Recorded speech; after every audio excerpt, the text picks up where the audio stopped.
नमस्कार दोस्तों, welcome to UP regular classes. तो आज हम लोग बात करने वाले हैं UP triple S C junior assistant, जिसकी जो पोस्ट है वो है 5512 और इसका पिट कट ऑफ भी आ चुका है। इसके सिलेबस की चर्चा करेंगे और तैयारी कैसे करनी है वो चर्चा करेंगे और इसके लिए क्या बुक लिस्ट होनी चाहिए, क्योंकि जो सेल्फ स्टडी करना चाह रहे हैं, जो बिल्कुल सेल्फ स्टडी करना चाह रहे हैं, वो घर बैठे कैसे तैयारी कर सकते हैं। ठीक, सभी की चर्चा करेंगे इसमें, हिंदी, रीजनिंग, जीके, जीएस और खासकर कंप्यूटर, क्योंकि कंप्यूटर कई लोगों के लिए बिल्कुल नया है। तो इसकी भी चर्चा करेंगे कि कैसे क्वेश्चन पूछे जाते हैं और हमें कैसे तैयारी करनी है। ठीक, और क्या पैटर्न रहेगा, कितने नंबर का रहेगा, सभी को चर्चा करने वाले हैं।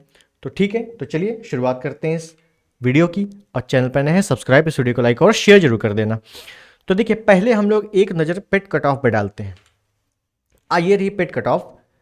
ये जो जूनियर असिस्टेंट है, याद रखना, ये जूनियर असिस्टेंट की जो पोस्ट है, ये आपकी पेट 2022, जो 2022 वाला पेट हुआ था, उसी के आधार पर ये कट ऑफ निकाली गई है। अभी इसमें 2023 का कोई रोल नहीं है, ठीक है ना। 2030 पेट का अभी कोई रोल नहीं है। ठीक, तो इसकी जो कट ऑफ है वो कितनी है, तो जनरल कैंडिडेट जिसके नंबर 15.22 नंबर हैं, ये नंबर हैं, ठीक, नॉर्मलाइज स्कोर नहीं है, ठीक, नंबर हैं, तो वो इसमें मेंस परीक्षा देगा। एक चीज बता दूं, इसकी कट ऑफ 15 नंबर गई है, सभी को पता है। ठीक, और ऐसा मौका अब आने वाले कई सालों में नहीं मिलने वाला किसी भी वैकेंसी में। और ये एक समझ लो ऐसे कि चुनावी वैकेंसी है, इसी वजह से शायद कम कर दी गई है। और 45 गुना इसमें, कितने, 15 गुना, कई लोग कह रहे थे 15 गुना नहीं। और जैसे कि आपने देखा था लेखपाल में 30 गुना, 30 गुना भी नहीं, इस बार सीधे सीधे 45 गुना कैंडिडेट बुलाए गए हैं। ठीक, आपने देखा होगा कि ना तो अभी तक कोई भी कट ऑफ 15 गई है और ना आने वाले कई सालों में, कई सालों क्या, आने वाले किसी भी एग्जाम में 15 नंबर नहीं जाने वाली। ये बिल्कुल आराम से समझ लो। ओबीसी की 15 नंबर गई है, 15.22 सेम है। एससी की बिल्कुल सेम है। ईडब्ल्यूएस की सेम है। एसटी जो है, अनुसूचित जनजाति, इसकी तो बहुत ही कम चली गई है, 3.97। मतलब अगर किसी के 4 नंबर भी हैं, 100 में से पेट में 4 नंबर भी अगर वो ले आया है तो आराम से इस वैकेंसी में बैठ जाएगा, बशर्ते फॉर्म भरा होना चाहिए। ठीक, कई लोग तो इसी चक्कर में फॉर्म नहीं भरे थे कि यार मेरे 40 नंबर हैं, क्या ही होगा, मेरे 30 नंबर हैं, इसमें क्या ही होगा सिलेक्शन। और देखो कितना चला गया, 15 नंबर चला गया। ठीक है ना, कई लोगों ने फॉर्म भरा ही नहीं था इसी डर की वजह से। तो कितने लोगों ने फॉर्म नहीं भरा था ये भी आप लोग बताइएगा। मेरी पहचान में कई लोग हैं जिसके 20 नंबर थे, 25 नंबर थे, भैया इस बार तो नहीं हो पाएगा, इसमें नहीं भरूंगा फॉर्म। अब चली कितनी गई, 15 नंबर। चलिए खैर, कोई दिक्कत नहीं। हालांकि जनरल ओबीसी की बराबरी गई है, अभी तक जितनी भी vacancies UP triple S C में पेट के द्वारा हुई हैं, दोनों की बराबरी गई है। ठीक है, अब एक नज़र हम लोग इसके सिलेबस पर डालते हैं, क्योंकि किसी भी परीक्षा को पास करने के लिए सबसे ज़्यादा जरूरी है, पढ़ाई से पहले जरूरी है सिलेबस। क्योंकि अगर हमें पाठ्यक्रम पता होगा तो उसी के आधार पर हम अपनी पढ़ाई कर सकते हैं। ठीक, तो चलिए सिलेबस पर नज़र डालते हैं, क्या है सिलेबस। तो सिलेबस कुछ आपका इस प्रकार है। सिलेबस में आपका हिंदी पूछी जानी है, आपके रीजनिंग पूछी जानी है, जीके जीएस आना है, यूपी जीके आना है, उत्तर प्रदेश सामान्य ज्ञान आना है, और खासकर मेन कंप्यूटर आना है। ठीक, आपकी जो नेगेटिव मार्किंग है, नेगेटिव मार्किंग 1/4 की रहने वाली है। यूपी ट्रिपल एस सी की ज़्यादातर परीक्षाओं में 1/4 ही रहता है। ठीक, आपके 100 प्रश्न आने वाले, 100 क्वेश्चन पूछे जाएंगे। वो 100 क्वेश्चन 100 नंबर के होंगे, मतलब एक क्वेश्चन आपका 1 नंबर का रहने वाला है। ठीक है ना, एक क्वेश्चन आपका 1 नंबर का रहने वाला है। आपको टाइम कितना दिया जाएगा, 120 मिनट, यानी कि 2 घंटे। ठीक है ना, 2 घंटे का ये पेपर होगा। अब इसमें है क्या, तो हिंदी के आपके 30 प्रश्न पूछे जाएंगे जो कि 30 नंबर के होंगे। अब क्योंकि एक प्रश्न 1 नंबर का है तो 30 प्रश्न 30 नंबर के पूछे जाने हैं। रीजनिंग के आपके 15 क्वेश्चन पूछे जाने हैं, 15 नंबर के। जीके जीएस आपका टोटल 20 नंबर का पूछा जाना है, 20 क्वेश्चन 20 नंबर के। यूपी जी के आपका 20 क्वेश्चन 20 नंबर के। अब कंप्यूटर आपका 15 क्वेश्चन 15 नंबर के। ठीक, ये आपका ओवरऑल एक सिलेबस है जिसको आपको तैयार करना है। ठीक, अब ये कैसे तैयार होगा इसके बारे में भी चर्चा करेंगे, क्या आपके बुक्स रहने वाली है इसके बारे में भी चर्चा करेंगे। ठीक है, अब देखिए, अगर मैं यहीं पर हिंदी की बात कर लूं, मैं यहीं पर अगर हिंदी की बात कर लूं, बहुत ही ध्यान से समझना, चीजें समझ में आ जाए तो एक बार जरूर बताना। हिंदी, हिंदी आपका 30 नंबर का है। ठीक, मैं डायरेक्टली बात करता हूँ हिंदी में हम क्या करेंगे, या कोई भी अगर सेल्फ स्टडी से कर रहा है तैयारी तो वो क्या करेगा। बहुत ही अच्छा एक्सपीरियंस के तौर पर मैं चीज़ें बताने वाला हूँ। ठीक, तो अगर हिंदी की बात करें तो सबसे सिंपल स्ट्रेटेजी क्या है कि आपका पेपर कौन कराने वाला है, यूपी ट्रिपल एस सी। जो यूपी ट्रिपल एस सी संस्था है वो आपका पेपर कराएगी। तो सबसे पहला काम ये बनता है कि यूपी ट्रिपल एस सी में अभी तक, ध्यान दीजिए, अभी तक हिंदी में जितने भी क्वेश्चन पूछे गए हैं, चाहे वो आपका चाहे वो आपका लेखपाल का पेपर हो, चाहे आपका वो वीडियो का पेपर हो, वीडियो और उसके बाद जो री एग्जाम हुआ था उसका पेपर हो। ठीक, उसके बाद जो पुरानी भर्तियां हुई हैं जूनियर असिस्टेंट की उसका पेपर हो। ठीक, उसके बाद आपका जो लोअर पीसीएस होता है उसका पेपर हो। कुल मिला के ओवरऑल बात यह है कि यूपी ट्रिपल एस सी ने अभी तक अपने जितने भी एग्जाम में हिंदी पूछी है उसको एक बार हमें देखना पड़ेगा। कुल मिला के हमें पीवाईक्यू देखने पड़ेंगे हिंदी के, क्योंकि हिंदी का सिलेबस क्या है, हिंदी का सिलेबस है सामान्य हिंदी लेखन योग्यता। भाई उसमें क्या लिखा हुआ है, सामान्य हिंदी लेखन योग्यता, यानी कि मतलब पूरी हिंदी आनी है आपकी। ठीक है, उसमें हो सकता है लेटर राइटिंग भी आ जाए थोड़ा बहुत, जैसे कि वीडियो में पूछा जाता है आपका छोटा मोटा। ठीक है, कुछ क्वेश्चन पूछ लिए जाते हैं, तो वो वाले क्वेश्चन। तो कुल मिला के ओवरऑल हिंदी में जो 30 नंबर की है ये पूरा का पूरा स्कोरिंग सब्जेक्ट है। इसमें बिल्कुल भी ऐसा नहीं कहा जा सकता कि 30 में चलो आपके 20 आ जाएंगे, 25 आ जाएंगे, नहीं, 30 में आपके 28 29 आराम से लाने हैं, और लोगों ने लाए भी हैं। ठीक है ना, कोई ऐसी बड़ी चीज नहीं है। कैसे करना है वो भी बताएंगे, ठीक है ना। और उसके बाद अगर मैं रीजनिंग की बात कर लूँ, रीजनिंग, तो आपको पता है कि यूपी ट्रिपल एस सी की रीजनिंग अच्छी आती है। यूपी ट्रिपल एस सी की रीजनिंग अच्छे लेवल की पूछी जाती है। ठीक है ना, अच्छे लेवल की। इसको ये नहीं कहेंगे कि यार चलो ठीक है लुंज पुंज टाइप के क्वेश्चन है, नहीं, ये क्वेश्चन अच्छे लेवल के होते हैं। तो क्या करना है, सबसे पहले हमें पीवाईक्यू देखना है। पीवाईक्यू में अभी तक जैसे भी प्रश्न पूछे गए हैं रीजनिंग में, रीजनिंग के जैसे भी प्रश्न आए हैं, कैसे मिलेंगे वो भी बताने वाला हूं, कहाँ कैसे सॉल्व, उसका जो सॉल्व पेपर है वो मिलेगा आपको। तो कुल मिला के हमें जो पहले पीवाईक्यू है रीजनिंग का वो देखना है। उसी आधार पर हमें रीजनिंग की क्या करनी है, प्रैक्टिस करनी है, प्रैक्टिस। और कुछ क्वेश्चन कुछ छात्र ऐसे भी होंगे जो हो सकता है पहली बार ये पेपर दे रहे हो, रीजनिंग उनको बहुत ज़्यादा स्ट्रांग ना हो, उन्होंने पेट में तो चलो दिया है रीजनिंग लेकिन फिर भी ज़्यादा स्ट्रांग ना हो, तो वो कैसे बेसिक से आराम से अपना काम कर सकते हैं, क्योंकि आपका पेपर अभी तो होना नहीं है, कब होगा वो भी आगे बात करेंगे। उसके बाद अगर मैं बात कर लूँ,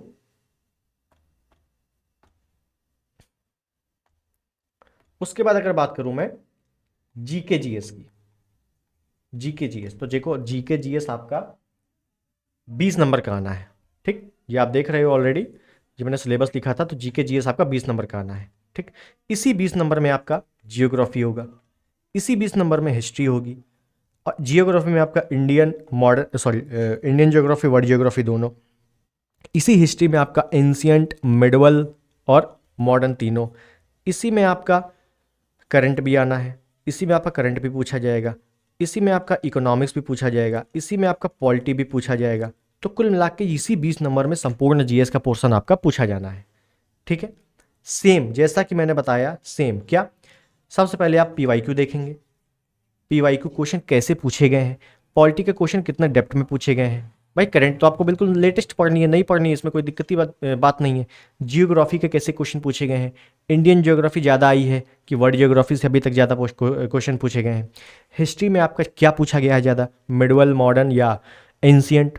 ठीक है, अगर एंशियंट पूछा गया है तो किस पोर्शन से पूछा गया है। ठीक, ये सभी एक एनालिसिस करके आराम से जीके जीएस में 20 में से आप 12 से 15 क्वेश्चन सही कर सकते हो, जो नॉर्मल है। और अच्छे स्टूडेंट हैं जो काफ़ी ज़्यादा जो टाइम देंगे इसमें जीके जीएस में, तो आराम से 17 क्वेश्चन सही हो सकते हैं। उसके बाद अगर बात कर लूं यूपी जीके, तो यूपी जीके में फिर कहूंगा पीवाईक्यू क्वेश्चन, और यूपी जीके काफ़ी बड़ा नहीं है। एक चीज़ और बता दूं, अगर कुछ लोग कहेंगे अपना प्रमोशन कर रहे हो, यूपी जीके में जितने क्वेश्चन, जितने वीडियो अभी पढ़े हुए हैं ना यूपी रेगुलर क्लासेस में, यूपी रेगुलर क्लासेस में जितने वीडियो पढ़े हुए हैं, अगर आप उन्हीं को देख लोगे तो पूरा यूपी जीके समाप्त हो जाएगा। ठीक, आपको कोई भी बुक, कोई भी बैच लेने की जरूरत ही नहीं है, केवल वीडियो से ही पूरा समाप्त हो जाएगा। हालांकि इसकी भी क्लासेस होंगी, ऐसा नहीं है, लेकिन फिर भी बता रहा हूँ। उसके बाद अगर बात करूँ कंप्यूटर, जो मेन पोर्शन अपना है कंप्यूटर, जो आपका 15 नंबर का है, 15 क्वेश्चन आने हैं। कंप्यूटर कई लोगों के लिए बिल्कुल नया है, नया टॉपिक है बिल्कुल, कि कंप्यूटर कैसे तैयार किया जाए भाई साहब। चलो ठीक है, मैं रीजनिंग प्रैक्टिस कर लूँगा, जीके जीएस तो पढ़ ही रहे हैं, सभी एग्जाम में आना है, हिंदी तो यूपी के सभी एग्जाम में पूछी जाती है, हिंदी भी पढ़ ही रहे हैं। लेकिन ये कंप्यूटर का क्या रोल है, कंप्यूटर कैसे कवर किया जाए? तो देखो, कंप्यूटर कवर कैसे किया जाए इसके बारे में बता रहा हूं मैं। आपको पेपर देना है यूपी ट्रिपल एससी का। तो यूपी ट्रिपल एससी में कंप्यूटर कई एग्जाम में पूछा जाता है, ध्यान दीजिए, कई ज़्यादा एग्जामों में पूछा जाता है। तो कंप्यूटर के लिए सबसे पहली चीज़, अब मैं बता दूं आपको कौन कौन एग्जाम में कंप्यूटर पूछा जाता है, ये भी बता रहा हूं। तो जैसे समझ लो, कंप्यूटर में आपका अभी जैसे पेपर हुआ था 22 में वन रक्षक का, ठीक है ना, यूपी ट्रिपल एससी से वन रक्षक का पेपर हुआ था, ठीक। और उसके बाद अगर बात कर लो लोअर पीसीएस, लोअर पीसीएस में भी कंप्यूटर के क्वेश्चन पूछे जाते हैं। उसके बाद बात कर लो कंप्यूटर ऑपरेटर, भाई इसमें तो पूरा ही कंप्यूटर का पोर्शन आता है कंप्यूटर ऑपरेटर में। जो जेई का एग्जाम होता है उसमें आप पे कंप्यूटर पूछे जाते हैं। ये यूपी ट्रिपल एस से जो भर्तियां होती हैं वो बता रहा हूँ मैं, ठीक है ना। जो गन्ना पर्यवेक्षक की जो भर्ती होती है उसमें आपका कंप्यूटर से पूछा जाता है, ठीक है ना। तो ये सारी वो वाली वैकेंसीज हैं जिसमें आपका कंप्यूटर आराम से पूछा जाता है, ठीक। और junior assistant, junior engineer, junior assistant, इसमें तो पूछा ही पूछा जाना है, सिलेबस में है ऑलरेडी। व्यायाम प्रशिक्षक, ठीक है ना। ये सब वो वाली वैकेंसीज हैं यूपी ट्रिपल एससी के द्वारा जिसमें कंप्यूटर पूछा गया है, पूछा गया है या पूछा जाना है। तो क्या करना पड़ेगा, इन सभी एग्जामों से कंप्यूटर के हमें प्रश्न निकालने पड़ेंगे। सबसे पहले उसको पढ़ना पड़ेगा, ठीक। उसके बाद जो हमारा सिलेबस में, जो डेप्थ सिलेबस में दिया हुआ है कंप्यूटर का पोर्शन, उसको कवर करना पड़ेगा टॉपिक वाइज। मान लो अगर 10 टॉपिक दिए हैं तो 10 क्लास या 10 दिन हो गया कंप्यूटर, ठीक। अब ये सब होगा कैसे, ये सुनने में बड़ा आसान लगता है लेकिन ये सब होगा कैसे, ये सब होगा कैसे? तो देखिए, अगर आप सेल्फ स्टडी करना चाह रहे हैं, सेल्फ, देखो, अगर जिसने भी पेट पढ़ा है या जो भी तैयारी कर रहा है, तो मुझे नहीं लगता उसको कोई भी बैच लेने की जरूरत है, पहली चीज। अब उसको सेल्फ करनी है तो कैसे करेगा? तो यूथ कंपटीशन टाइम्स, डायरेक्टली बोल रहा हूं, यूथ पब्लिकेशन की एक बुक आती है, publication chapter wise, topic wise, ठीक है ना, chapter wise, UP triple SC की, आप इसको लीजिए। इसमें होता क्या है, हिंदी आपका टॉपिक वाइज होगा, जितने भी एग्जाम अभी तक पूछे गए हैं हिंदी के सभी क्वेश्चन उसमें मिल जाएंगे, और आना भी वहीं से है, चाहे आप मानो चाहे ना मानो। आप पेपर उठा के देख लो, अगर आपका 1 महीने पहले जो पेपर हुआ है वो आने वाले जो पिछले के जो 5-6 साल के पेपर थे वही पेपर आपका डिक्टो रखा हुआ है। हिंदी की बात कर रहा हूँ अभी मैं, ठीक। रीजनिंग के आप बात कर लो तो रीजनिंग आपको सिर्फ और सिर्फ प्रैक्टिस करनी पड़ेगी। आपको अगर कोई भी बुक या कोई से भी आप रीजनिंग पढ़ लो टॉपिक वाइज, हालांकि इसकी भी बुक आती है, और उसके बाद प्रैक्टिस, मिक्स प्रैक्टिस। प्रैक्टिस कहाँ से करोगे, या तो प्रैक्टिस सेट ले लो या तो किसी भी यूट्यूब चैनल पे चले जाओ रीजनिंग की जहाँ प्रैक्टिस चल रही हो, 20-25 क्वेश्चन 50 क्वेश्चन प्रैक्टिस सेट चलते ही रहते हैं, वहाँ से आप प्रैक्टिस कर लो। रीजनिंग तो बिना प्रैक्टिस के आप नहीं सॉल्व कर सकते कभी भी। जीके जीएस की बात कर लूँ तो सेम, यूथ पब्लिकेशन से जितने भी क्वेश्चन अभी तक पूछे गए हैं उनको पढ़ लो। उसके बाद आप टॉपिक वाइज, जैसे आपने देखा कि यार नदियों से ज़्यादा क्वेश्चन आए हैं, तो नदियों वाला पार्ट देख लो। नदियों वाला पार्ट क्या है, आपने देखा यार दक्षिण भारत की पहाड़ियों से ज़्यादा क्वेश्चन आ रहे हैं, तो आपने दक्षिण भारत की एक बार पहाड़ियाँ अच्छे से मैपिंग कर ली, कोई दिक्कत नहीं है। आपने देखा इकोनॉमिक्स जो परंपरागत जो पंचवर्षीय योजनाएं हैं उससे ज़्यादा क्वेश्चन आ रहे हैं, आपने एक बार पंचवर्षीय योजनाएं टॉपिक एक ही पेज पे नोट कर लिया जो भी इंपॉर्टेंट फैक्ट्स हैं, ठीक। और करंट, ज़्यादातर लोग जो रोल है वो करंट का है क्योंकि करंट बढ़ता ही चला जा रहा है। तो करंट का क्या है, करंट आप रेगुलर करो या लास्ट में आप जो जब भी एग्जाम होगा उसके पीछे के 6 महीने का करंट पढ़ लो किसी भी मैगजीन से या किसी भी यूट्यूब चैनल से। सिंपल जीके जीएस ऐसी तैयार होता है। यूपी जीके, तो यूपी जीके में मैंने कहा अगर आपको बुक ही लेनी है तो परीक्षा वाले की बुक ले लो, और जो इस चैनल पे वीडियो पड़े हैं यूपी जीके की प्ले लिस्ट है पूरी, उसको ही पढ़ लोगे तो आपको कोई भी बुक लेने की ज़रूरत नहीं पड़ेगी, सिंपल सी बात है। कंप्यूटर की बात करो तो कंप्यूटर में भी आप पीवाईक्यू लगाइए। पहले कंप्यूटर में पीवाईक्यू लगाइए कि पीवाईक्यू देखिए कैसे क्वेश्चन पूछे गए हैं। उसके बाद टॉपिक वाइज कंप्यूटर की क्लासेस आपको जल्द मिलेंगी। सिंपल सा मैं बता रहा हूँ, कंप्यूटर की क्लासेस जल्द मिलेंगी बिल्कुल टॉपिक वाइज।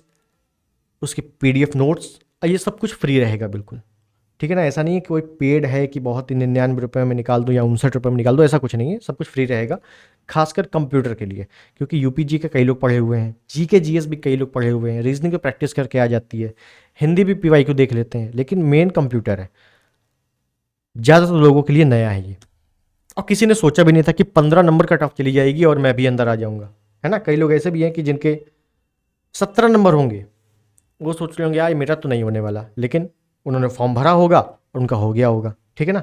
एक चीज़ बता दो, ये फॉर्म भर चुके हैं। कई लोग पूछ रहे थे मुझसे कि ये फॉर्म फिर भर जाएंगे क्या। फॉर्म भैया भर चुके हैं, जिन्होंने फॉर्म भरा है वो इसमें एलिजिबल है, ठीक है ना, अगर उनके 15 नंबर से ज़्यादा हैं तो बस इतना ही काम करना है और आपको बहुत ही जल्द, खासकर जो यूपी ट्रिपल एससी, मैं एक बार बता दूं, एक बार मैं चीज़ें बता देता हूं। खासकर यूपी ट्रिपल एससी कि जितने भी पीवाईक्यू सीरीज है, पीवाईक्यू जो सीरीज है वो जल्द शुरू होगी। इसमें आपका हिंदी है, हिंदी के जितने भी क्वेश्चन अभी पूछे गए हैं, जीके जीएस के जितने क्वेश्चन पूछे गए हैं, यूपी जीके के भी बता दूंगा, क्योंकि ऑलरेडी इतनी ज़्यादा क्लासेस पढ़ी हुई हैं यूपी जीके की, वही पढ़ लोगे तो काम हो जाएगा, लेकिन फिर भी। और उसके बाद रीजनिंग प्रैक्टिस सेट सीधे चलेगा। और खासकर कंप्यूटर का बहुत ही बेहतरीन क्लास, कंप्यूटर की बहुत ही बेहतरीन क्लास, ऐसी क्लास जिससे डायरेक्टली क्वेश्चन मिले। बस सिंपल सी बात है, कंप्यूटर में अपने को पीएचडी नहीं करनी है, कंप्यूटर में ऐसे क्वेश्चन, ऐसी क्लास जिससे भैया क्वेश्चन हमें मिल जाए एग्जाम में, बस। बाकी कंप्यूटर सभी चलाना जानते हैं, उससे कुछ नहीं होने वाला, क्योंकि कंप्यूटर में जैसे क्वेश्चन आते हैं वैसा अगर कोई पढ़ा दे या मिल जाए तो मज़ा आ जाएगा, है ना। तो वैसी क्लासेस कंप्यूटर की चलेंगी। बस इतना ही करना है और आराम से आप जूनियर असिस्टेंट का पेपर क्लियर कर लोगे। अब एग्ज़ाम डेट की बात कर लें। एग्ज़ाम डेट तो आपको पता है कि चुनाव तारीखों की घोषणा हो चुकी है, ठीक है ना। चुनाव तारीखों की घोषणा हो चुकी है, वो भी आप लोग देखना कि आपके क्षेत्र में कब चुनाव है, आप जिस भी क्षेत्र से आते हो। तो आपका ये जो पेपर है ये जुलाई अगस्त के बाद ही जाने वाला है, ये समझ लो, जुलाई अगस्त के बाद। लेकिन इसमें ट्विस्ट क्या है कि इसमें 15 नंबर कट ऑफ जाने से ज़्यादातर लोग इसमें सेलेक्टेड हैं, मतलब मेंस देने वाले हैं। तो इसको हल्के में मत लेना कि चलो ठीक है यार, अगस्त के बाद जाने वाला है, जुलाई के बाद जाने वाला है, तो अभी बहुत टाइम है, कि बहुत अच्छे लोग इसमें बैठने वाले हैं, ये भी समझ लो। तो कुल मिला के अगर हमें आज ही से तैयारी करूँगे, अगर हम आज से लगेंगे तभी इसमें कुछ हो सकता है। वरना ये जो सोच रहा है कि यार लास्ट में 2-3 महीने पढ़ के हम क्लियर कर लेंगे, तो वो भैया बैठा ही रहे, सिंपल सी बात है। तो सिंपल सी बात इतनी है कि अपने को रेगुलर पढ़ना पड़ेगा, बस, ठीक है। तो यूपी ट्रिपल एससी खासकर जो पीवाईक्यू सीरीज है वो बहुत जल्द चलेगी, हो सकता है अगला वीडियो वहीं से शुरुआत हो जाए आपकी, ठीक है। तो उसको भी देखना, और यूपी ट्रिपल एससी की पीवाईक्यू को अच्छे से एनालिसिस करना, आप खुद एनालिसिस करना, क्योंकि नौकरी आपको करनी है, आपका दिमाग विकसित होना चाहिए कायदे से, ठीक है। अब बाकी 15 नंबर कट ऑफ, ऐसा मौका अब नहीं मिलने वाला है, ये मौका चुनाव की वजह से मिला है, ये भी बता दूं मैं, ठीक है। तो चलिए मिलते हैं अगले वीडियो में, तब तक के लिए नमस्कार, जय हिंद, वंदे मातरम। ये वीडियो से आपको संतुष्टि हुई, समझ में आया कि नहीं, ये जरूर बताना, ठीक है। तो चलिए मिलते हैं अगले वीडियो में, तब तक के लिए नमस्कार, जय हिंद, वंदे मातरम।